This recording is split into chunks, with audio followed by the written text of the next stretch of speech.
All right, I show that it's just about 2 o'clock, so I think we'll go ahead and get started now. My name is James Bridges, and I manage the 2.5 gigahertz spectrum lease auctions for Select Spectrum, and I'd like to thank everyone for taking the time to join us today. If you have any questions, feel free to type them into the chat box. If they are relevant to the current topic, I will answer them during the presentation. But if I'll cover it later, or I think it's best to wait till the end, I may do that as well. I'm actually going to do things a little bit differently today than our normal presentation. Since most of the people here today have either attended one of our live presentations or a previous webinar, I'm going to start off with the demonstration on how to navigate the website and the process to submit bids. If people want to jump off the webinar after seeing the demonstration, they can, or if they want to stick around and listen to the discussion about the background information about 2.5 gigahertz licenses and the history, they're more than welcome to do that as well. So as I said, let's go ahead and start with the process to submit a bid. So the first thing we're going to want to do is go to our homepage, which is selectspectrum.com. From there on the left-hand side, you'll want to click on the Spectrum Lease Auction. This will bring you to the page, which is basically going to have all the important documents and information relevant to the 2.5 gigahertz auction, and we'll also periodically post updates about the auction as well, or if any information needs to be posted, we'll have that up there as well. So what we'll do first is actually if you log in, and actually I would encourage anyone now, if they haven't already signed up, to click on the new user sign up to sign up. That way they'll get access to all the licenses available and actually be able to submit the bids. But we'll go ahead and get logged in.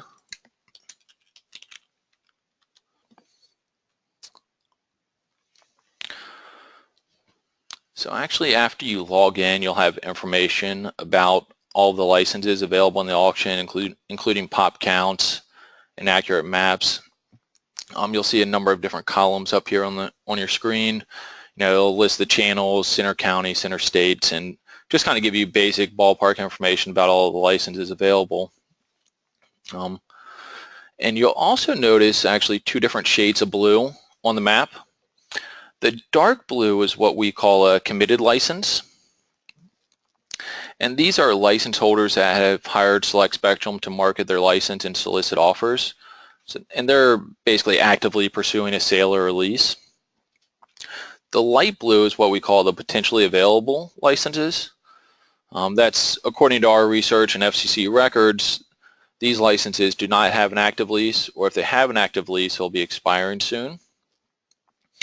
You can actually still place bids on the potentially available and the committed licenses, and we encourage you to place bids on any license that you're interested in.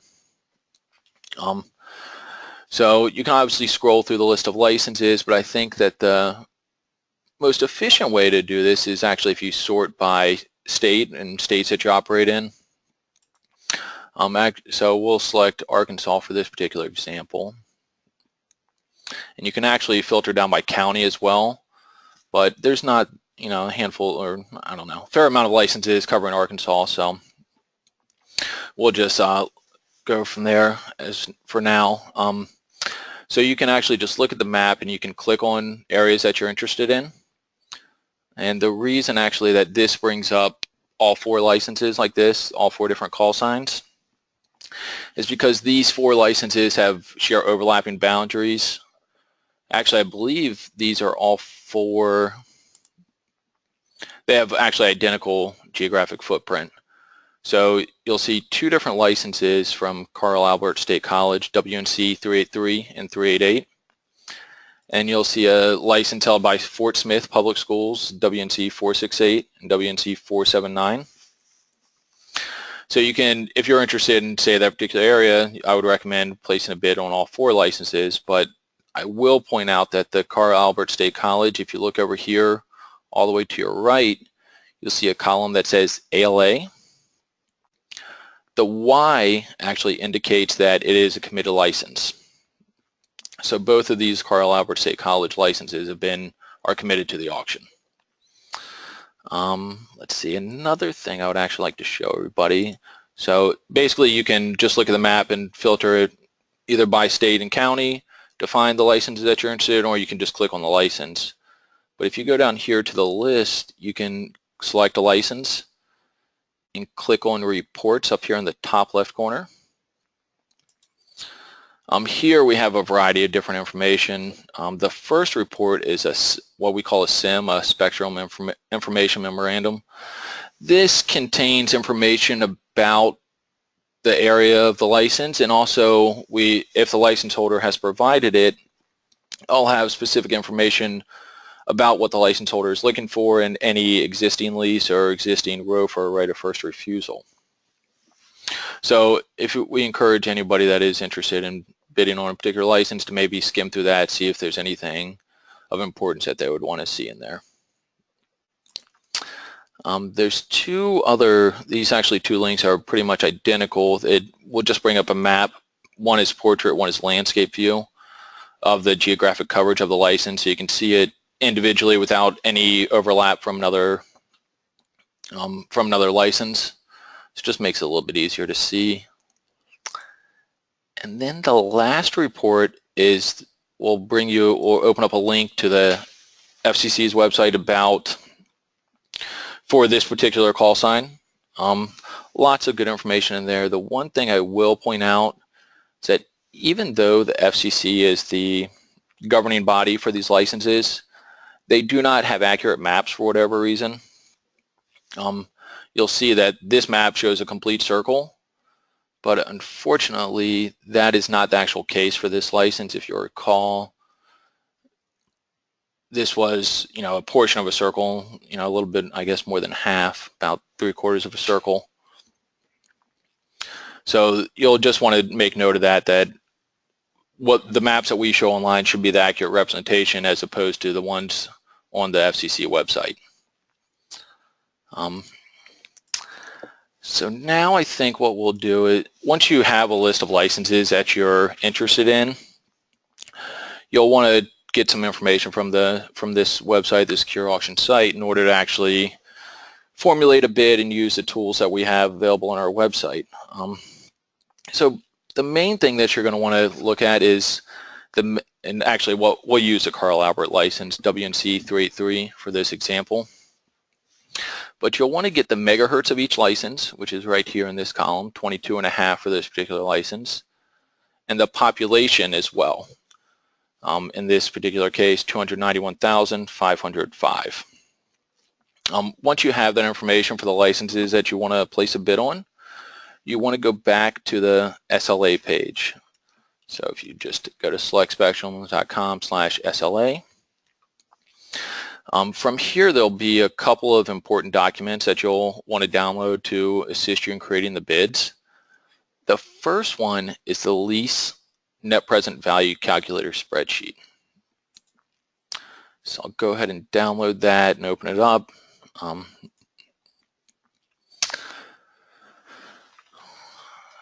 So after you open the spreadsheet, this spreadsheet, you can adjust it and manipulate as you need. You'll want to input the information from the secure auction site into the green cells. So if you recall, the megahertz for this license was 22.5, which is the default here, and the population for that license was 291,505. After you put that in, it automatically adjusts and kind of gives you a rough guideline of a bid that you might want to submit. But there is more adjustments that you can make. So for example, this price proposal cell is a default at 4 cents per megahertz pop. And the rule of thumb that we've provided bidders in the past is 4 cents per megahertz pop for a rural license. Obviously, the offers will vary, and we encourage bidders to submit offers that they feel are fair and will be accepted by the license holders. So at a 4 cents per megahertz pop valuation, you would expect, using just our standard guideline, I'll go over some adjustments here shortly, but at 4 cents, you're looking at an upfront payment of $26,235 with an initial monthly rent of $1,519 that would increase by 3% annually. So as I was saying, actually, that this spreadsheet can be manipulated to reflect different bids. Let's say, I don't know, let's say you thought this license, it's not really a rural license, and you thought it was going to be a competitive situation. So maybe you want to submit a slightly higher offer to, be a little more attractive than everyone else. You could come up to this price proposal cell and input, say, let's go 4.5 cents. So that would automatically adjust it to an upfront payment of $29,515 with an initial monthly rent of $1,709 that would increase by 3% annually again. So it's basically, the 3% annual increase is the same, but the monthly payments and upfront payment have changed. Let's see, you can also actually adjust these orange cells. So let's just say you wanted a nice round number rather than 29,000, you could input 30,000 and it would adjust the total spreadsheet as well. You can also come over to the monthly rent and adjust those as well along with the annual increase, and that will automatically update the spreadsheet to kind of give you an idea of what to expect, and the total payments are down here as well. Let's see. Oh, you can also just come down here to the monthly payment and say year one you wanted to have $1,000 a month, and year two $1,000 as well. So you could just input the actual monthly payments for each individual year if you wanted to do that as well.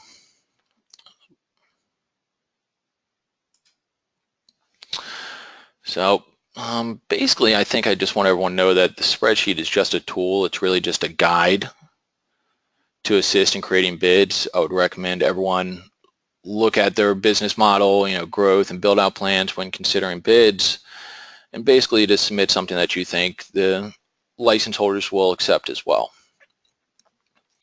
So once you actually have the financial aspects of your bid, you'll want to go back to the SLA page and download the standard bid form, which again is right here underneath the map.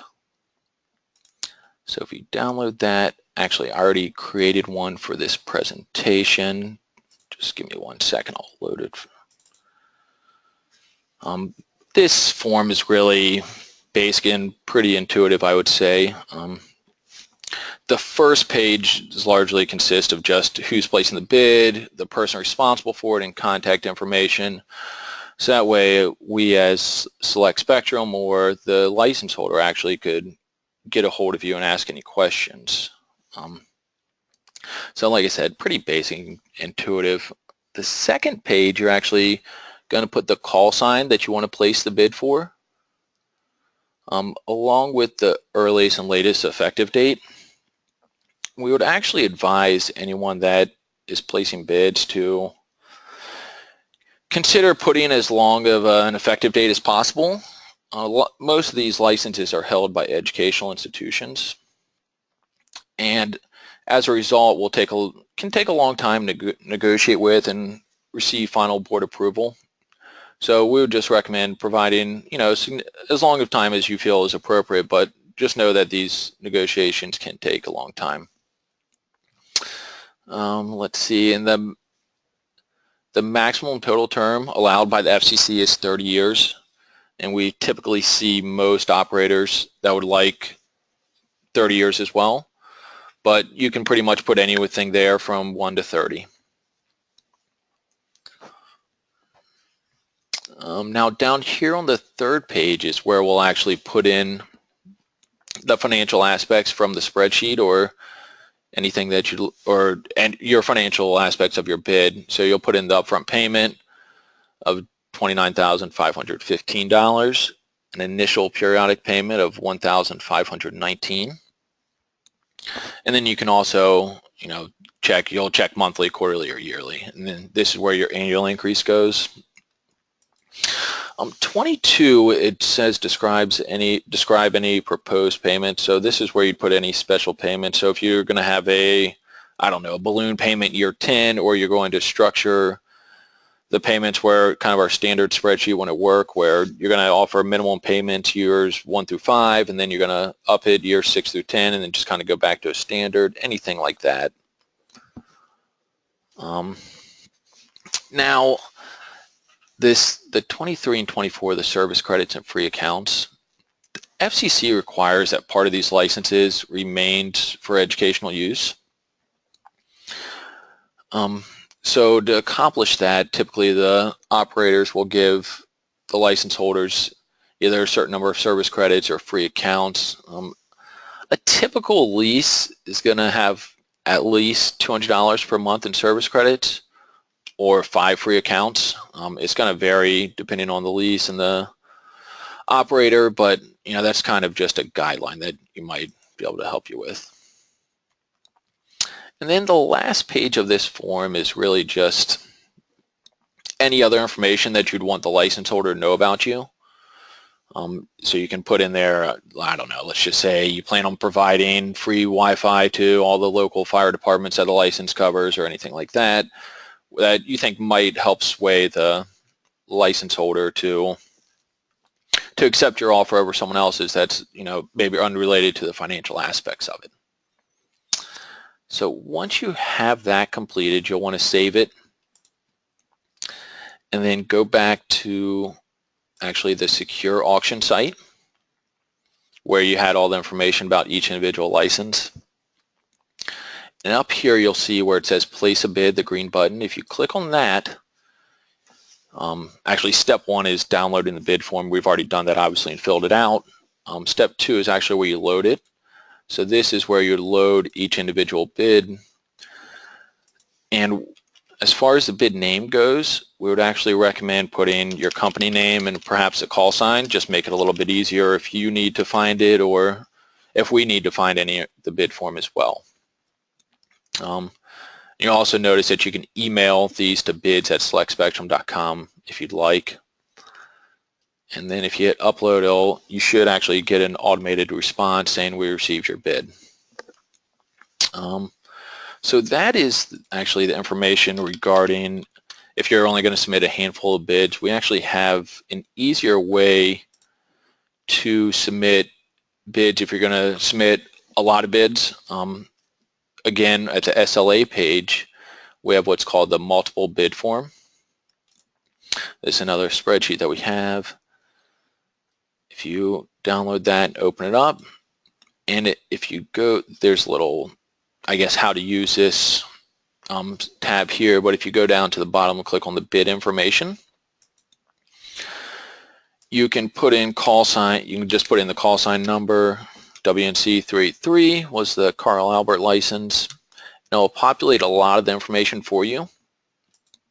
You'll still have to put in the financial aspects of the bid, but at least it will do a lot of this work for you, and you don't, pretty much the idea behind this is so you don't have to fill in the same information on the bid form, 10, 15, 20 different times, however many bids you plan on submitting, because the standard bid form is designed for one call sign, whereas this one you can put in as many call signs as you like. So see, you can put in the other Carl Albert state license, and then you just type in monthly.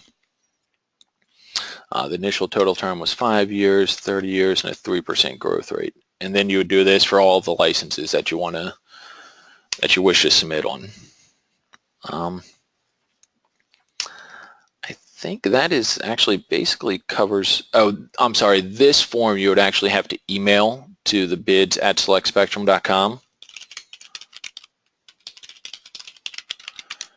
This one will not be, you can't load up on our website, unfortunately, so you just have to email this one. And actually, anyone that is going to use the multiple bid form, we would ask that you create a generic standard bid form to include all the information that you would want us or the license holders to know. And that pretty much sums up how to navigate the website and kind of the process to submit bids and kind of the valuation. I'll now take any questions about anything that I just covered, or if anybody And anybody that is interested in learning more about the history and the kind of the background information about these licenses is encouraged to stay on for the next section of the presentation. Or anybody that has already heard the other part of the presentation is welcome to jump off the webinar if they like as well. So, and I will go ahead and put my contact information up here as well. If anyone wants to get off now and thinks of a question that they'd like to ask, after this webinar, unfortunately, and just comes to them later, then you can feel free to give me a call or shoot me an email.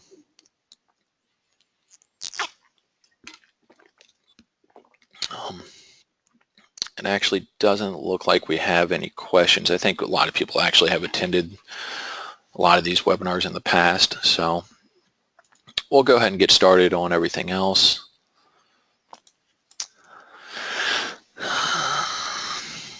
So this is what the band plan looks like. It's a total of 194 megahertz, starting out at the 2,496 all the way up to 2,690. You'll notice that the band is split into two distinct different categories. The first one is the salmon colored, represented by the salmon color on your screen. It's the EBS, or Educational Broadband Service. They actually make up about 5/8 of the band. And these are actually unique, where they can only be held by educational institutions or some other nonprofits. But really, the bulk of these licenses is held by educational institutions. Just give me 1 second. Actually, it just looks like we have a question.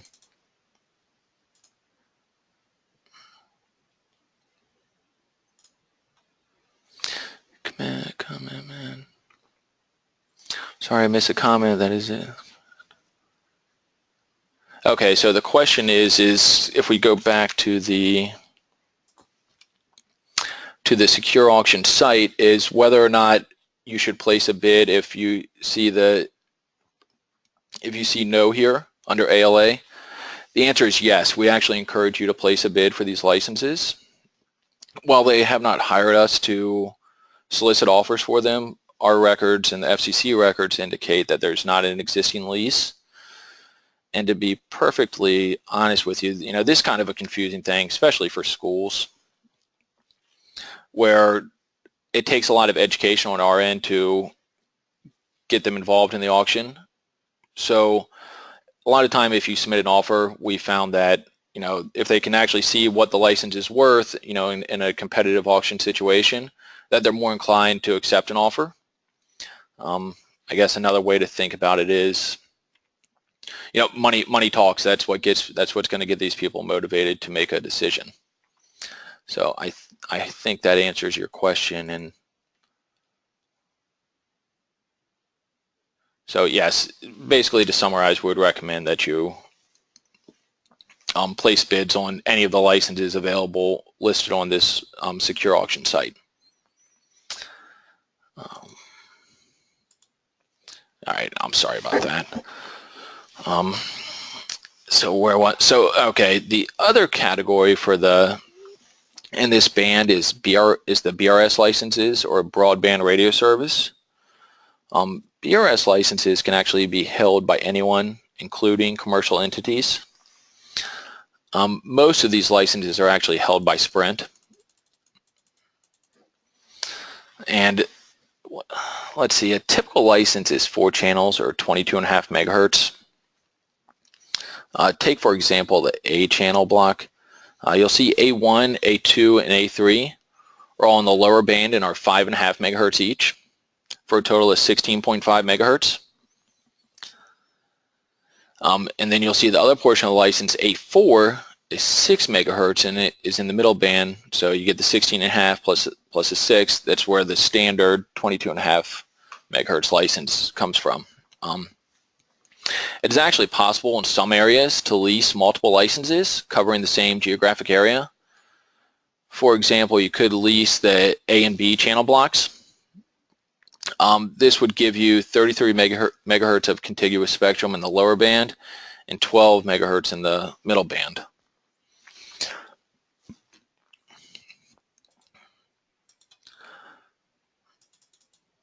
So now that we've looked at what the licenses look like from a spectral point of view, this is how they look geographically.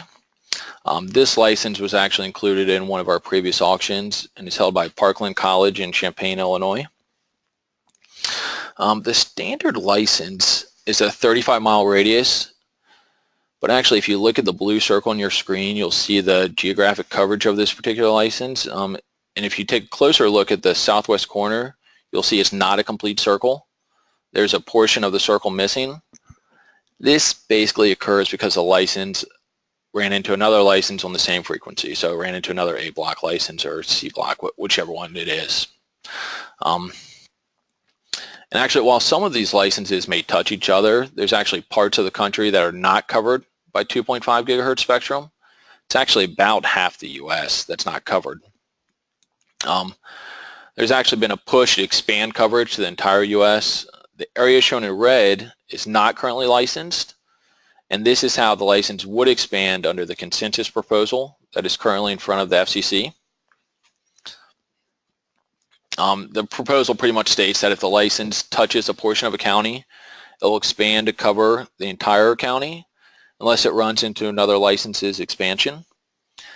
In places where there are no licenses available, new licenses would be accepted, or new applications, I'm sorry, would be accepted on a first-come, first-served basis. Obviously, the applicant must meet certain criteria. You know, the EBS licenses, since they can only be held by educational institutions, would still have to be held by educational institutions.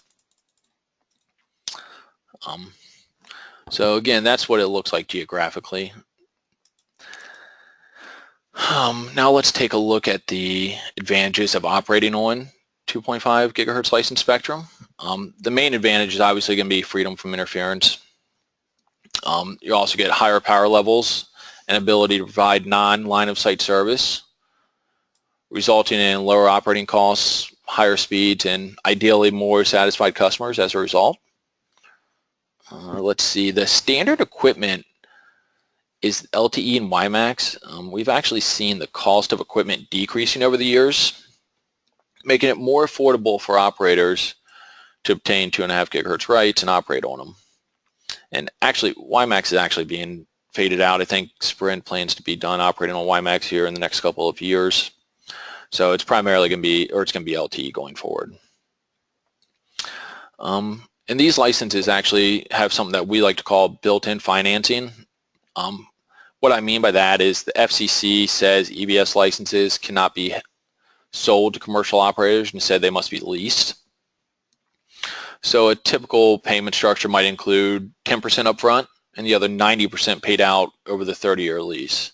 So that's what I mean by built-in financing, and you actually saw that in the earlier demonstration. Let's see. And also, so far, AT&T, Verizon, and T-Mobile have not acquired any 2.5 gigahertz rights, so that's another advantage as well. Is, you know, there's only competition primarily from Sprint right now. Obviously, there's going to be some disadvantages to operating on 2.5 gigahertz spectrum as well. There's the cost of buying or leasing the licenses compared to operating on unlicensed. The equipment is more expensive than unlicensed equipment, but like I said, that price gap is narrowing between licensed and unlicensed equipment. Let's see, most licenses are typically only going to be 22.5 megahertz as well. Some operators may want 2 or more licenses in order to offer true broadband. There's actually more licenses available in the rural areas, and you can actually see that by logging into that secure auction site. All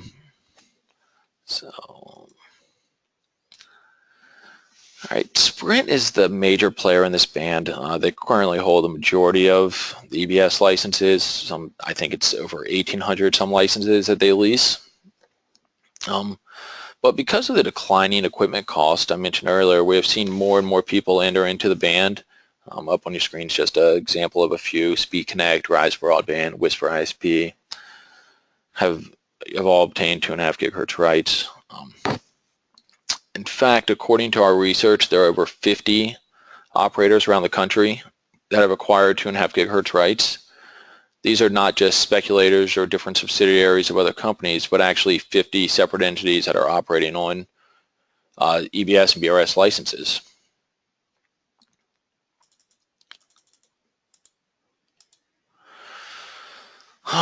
There are actually a couple of key rules that people should know regarding the EBS licenses. The FCC requires that part of the license, specifically 5%, is reserved for educational purposes. Like I said, that's typically accomplished by giving the license holder a certain number of free devices or service credits that can be used to operate on the network. And as I mentioned earlier, the maximum duration for any lease is going to be 30 years, any lease that is signed today, in fact. So now that we've kind of gone over the background information about these licenses, I'd like to spend some time talking about our auction process and what to expect after the first bid date. So the first bids are actually going to be due this Thursday by 11 p.m. Eastern, Thursday, October 27th. Once we receive the first bids, we'll run our financial analysis and present the bids to the license holders. From there, the process is going to be largely in their hands, how they'd like to proceed. They can ask for another round of bidding, accept an offer, reject all the offers. It only depend entirely up to them. And actually, I should also mention that the bids that you guys submit are non-binding, and at the same time, the license holders are not obligated to accept any offers. But like I was saying earlier, our experience has shown that they're more likely to accept an offer from a competitive auction process. That's kind of the whole idea behind this. Let's see, to date, we have actually completed 88 license transactions as a result of this process. We actually have a number of more deals in negotiations. In previous auctions, we've actually had over 120 bidders sign up that submitted 360 bids. And the bids range from anywhere from less than 4 cents per megahertz pop to greater than 20 cents.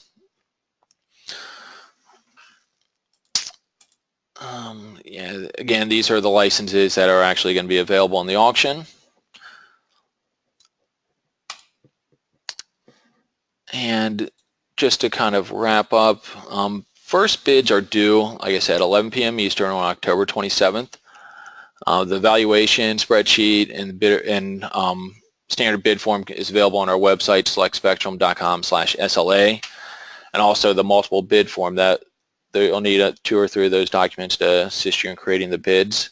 And again, they can be emailed to bids@selectspectrum.com. Let's see. So now I'll open it up for more questions. If anyone has any questions about kind of the background or even about the kind of the auction process and bid preparation, I'd be more than happy to answer those as well.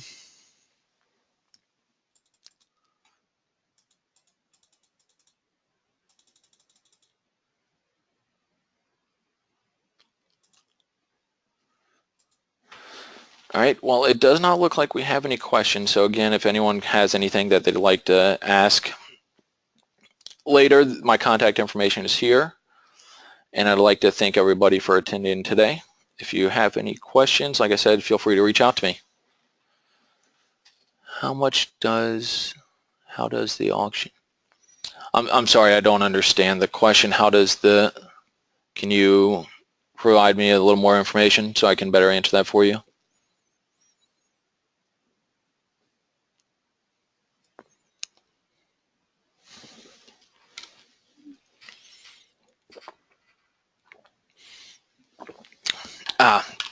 Great question. So the question is actually, how does the upfront payment get distributed? And let me pull up that spreadsheet. So in this particular example, we changed the upfront payment to $30,000. So our commission is actually taken out of the upfront payment from the license holder. So it's no extra cost out of the bidder's pocket. But in this particular scenario, and our commission is the greater of $6,000 or 6% of the net present value. But in this case, our commission is calculated down here. It would be $10,469. But again, that is taken out of the upfront payment to the license holders, and that's part of the agreements that they sign with us. So it's not any extra money out of an operator's pocket. So that's a great question.